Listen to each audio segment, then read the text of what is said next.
Hey, welcome back. Doing the 30-day talk to a camera challenge. Today, need to discuss a book or article that I've read lately, and the one that comes to mind is the Chase Bank glitch that people on TikTok and everything were saying. Write a check to yourself, try and deposit it, and then withdraw cash from the ATM, and the bank lets you do it. It's a glitch in their system, and it's like, no, that's not a glitch. That's called check fraud.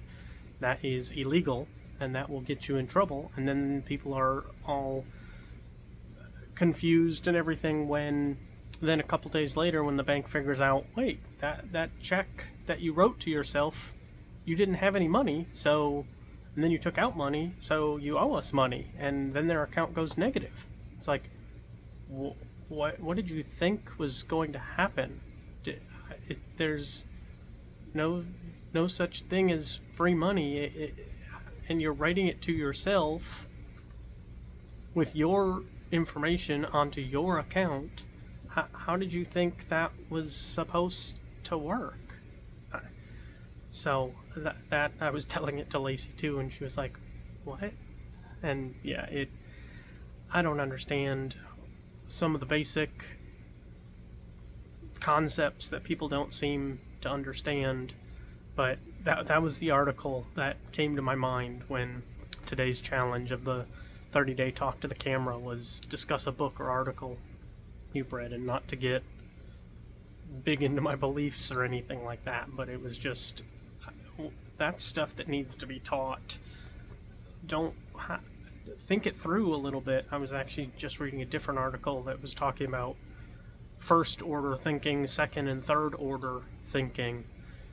And one of the ones that mentioned, someone moved a flower pot out of their yard because they didn't like where it was. But then after a big rain, that flower pot was helping to divert the water. So after they moved the flower pot, then they had, a flooding problem or some other water problem because they only thought of the first order of, I don't like where the pot is, I don't like the look of that pot, not second or third. How is that going to affect other things? That, just like that article, was like, oh yeah, first order, I can write a check to myself, and now I have cash. And during this Labor Day weekend, cool, I get extra money over the weekend. I can do whatever I want with this extra money. I didn't go that extra step of what happens when the check gets found out that there was no money there. Where's that money coming from? Does the bank just say, oops, sorry, yep, we screwed up, good job, there's your money?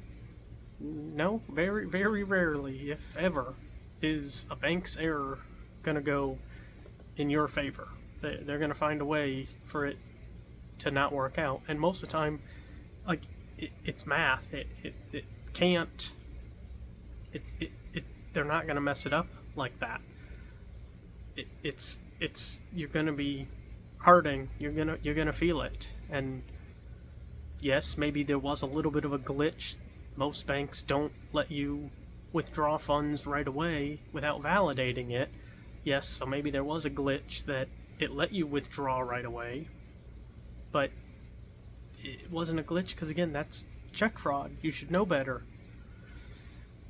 But people don't have common sense. People don't think things through. I deal with that at times in other areas of my life where it's like I try and think through how someone could screw it up so that they can't, because someone's going to screw it up. Someone's going to do something that doesn't make any sense. And if you don't pay attention to that and plan for it, it's going to come back and hurt somewhere like this. That, oh, no one's going to try and take money out from a check that doesn't have money. Yes, they will. And now you have to go after them, and going to cost the bank some extra money because they're going to have to, follow up and find and try and get this money back. And these people now are struggling because, I'm negative a couple $1,000. Well, why did you write a check to yourself for a couple $1,000s knowing you didn't have that kind of money? How did you think that was supposed to work? So, I don't know. I know I talked a good bit, just trying to get more comfortable talking to the camera, and we'll see how it goes tomorrow. So, stay tuned and talk to you tomorrow.